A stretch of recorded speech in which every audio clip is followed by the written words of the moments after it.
그냥 복도에 대변 하나가 놔 있어요. 그래서 강아지는 없는데 대변은 있어요. 그래서 막 우리도 놀라면서 사실 누구나 날 때부터 이 사람은 정상이고 이 사람은 비정상이고 이거를 나눈다는 자체가 오히려 더 이게 낙인 같기도 하고.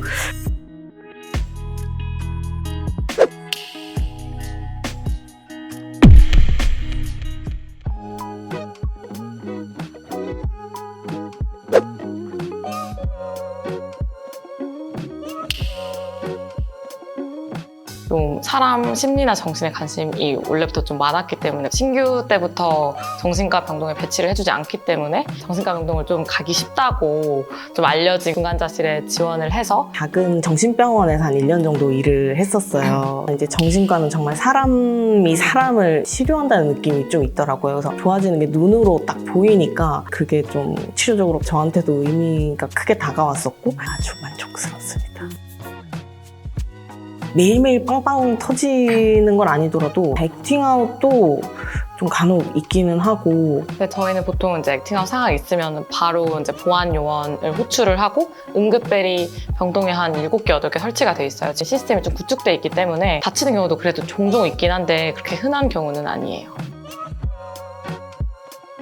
보더라인 PD라고 경계성 성격장애 이런 분들이 좀 거짓말도 좀 능숙하게 하시고 레퍼런스를 잘 알아요. 이수경 간호사님이 이렇게 말씀하셨어요. 근데 저희는 이제 퇴근을 하셨으니까 확인을 좀 하기도 어렵고 이런 상황이니까 그런 교묘한 면을 잘 캐치해가지고 거짓말을 이용하시니까 저희도 이제 진짠가 약간 이렇게 생각하는 경우도 이제 가끔씩은 있어요. 좀 환자 불안정하고 액팅아웃 하면은 정맥 주사를 놓더라고요. 근데 실제로는 이게 그 환자가 액팅아웃 할 때 팔을 가만히 있지 않아요. 때문에 빨리 근육 주사로 놔야 되거든요. 그래서 만약에 드라마에서처럼 정맥 주사로 놓다가는 치료진이나 환자 둘 중에 한 명이 다칠 수도 있지 않을까 이런 의문은 들었어요. 그 드라마에서 표현해내고자 하는 메시지가 사실 치료진이 됐다가 환자가 됐다, 뭐 환자가 됐다가 치료진이 될 수 있는 것처럼 그런 딱 구분하지 않고 우리 모두 그런 정신질환의 연속성상에 있는 걸 좀 표현하려고 그렇게 의사도 뭐 그런 강박증 환자로 표현되고 박보영 또 우울증 환자로 좀 표현을 한 것 같긴 하거든요.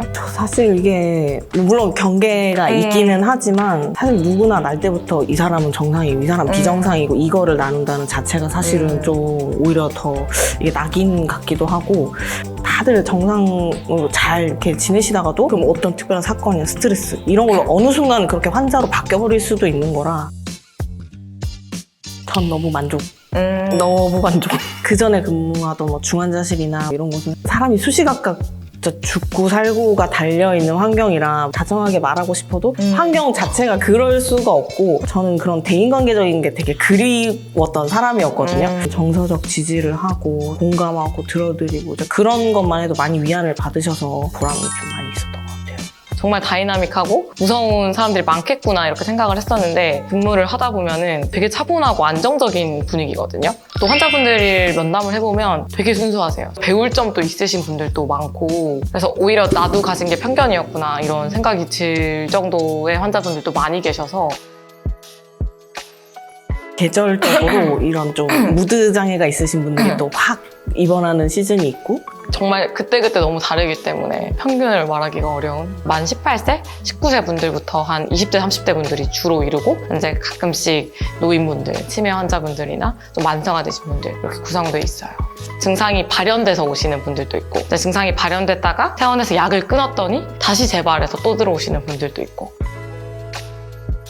완치라는 표현을 쓰기보다는 저희 계속 관리를 해야 된다라고 쓰거든요. 내가 나았다고 생각해도 꾸준히 외래를 봐서 이 약물을 먹어야 되는지 증감량 해야 되는지는 꾸준한 진료가 필요해요. 정신과 병동은 퇴원을 해서도 결국은 다시 보게 되고 이런 경우가 꽤 많습니다. 제일 충격적이었던 건 이제 밤에 항상 환자들이 좀 안 주무시는 그런 풀 매닉한 상태의 환자분들이 가끔 계시는데 밤에 그 어두컴컴한 복도에서 뚜벅뚜벅 걸어 나오셔서 갑자기 복도에 대변을 확 보신다든지 거기에 눕는다든지 너무 충격적이었죠? 그냥 복도에 대변 하나가 놔 있어요. 그래서 강아지는 없는데 막 우리도 놀라면서 이 대변의 주인이 누구냐 누구 하고 환자분들은 이제 인식을 못 하시는 거죠. 바지에 한 개씩 이렇게 똑똑똑 떨어뜨리고 가시는 분들 직접 치우시는 거예요? 그죠. 그냥 진짜 학교 선생님한테 막 관심 받고 싶어 하는 것처럼 출근하면 막 선생님 오셨어요? 막 이러면서 막 우다다닥 뛰어오고 맨날 뭐 만들어서 막 선생님 선물이에요. 막 이런 것도 참 되게 칭찬과 인정에 되게 목말랐다는 느낌을 좀 많이 받았어요, 환자들한테. 그래서 막 그런 막 인정해주고 기억해주고 이런 거에 막 너무 기뻐하고 그런 거에서 되게 귀엽죠?